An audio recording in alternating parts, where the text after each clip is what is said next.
आप सबके नमस्ते बा, प्रणाम बा, जय श्री राम। और बहुत बड़ा खबर बा, आप लोग पूरा वीडियो में हमारे साथ बना रह जा। आपके पूरा डिटेल्स के साथ हम बताओ तनी ये वीडियो में। जी हाँ, आज शाम के ही ग्लोबल जैक्सन म्यूजिक के तरफ से अनाउंसमेंट हो गई बा कि काल हो सकता भैया के गाना डायरेक्ट सुने के मिली। जो ना गाना के नाम बा घाव दे देबे, घाव दे देबे। जी हाँ, आपके पूरा डिटेल्स बताओ तनी के गाना में के बा और केकरा केकरा के देखे के मिली और भैया के साथ डुएट के कोई लेवा। तो चलिए बात कर लिया कि भैया के साथ में फिट दिखाई दिया आपके शिवाली राजपूत।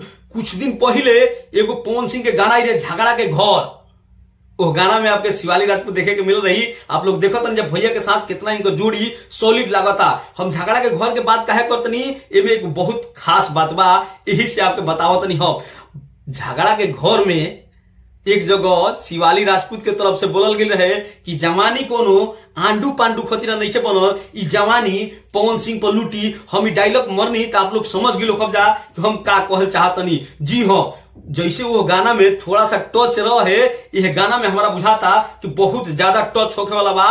और उनके के कहतनी नाम ना धरब, आप लोग समझ गिलो कब जा कि उनकर ये गाना के सुन के हालत एकदम खराब होके वाला बा। हम जानो तनी कि पुदीना 2 के इंतजार भोजपुरी के सब दर्शक करतन, हम बेसब्री से करतनी, लेकिन ओकरा पहले आपके ई गाना के एंजॉय करे के बाटे। और जैसे गाना आई हमरा चैनल पर रिव्यू मिली, आपके बहुत ही सुपर डुपर रिव्यू देखे के मिली।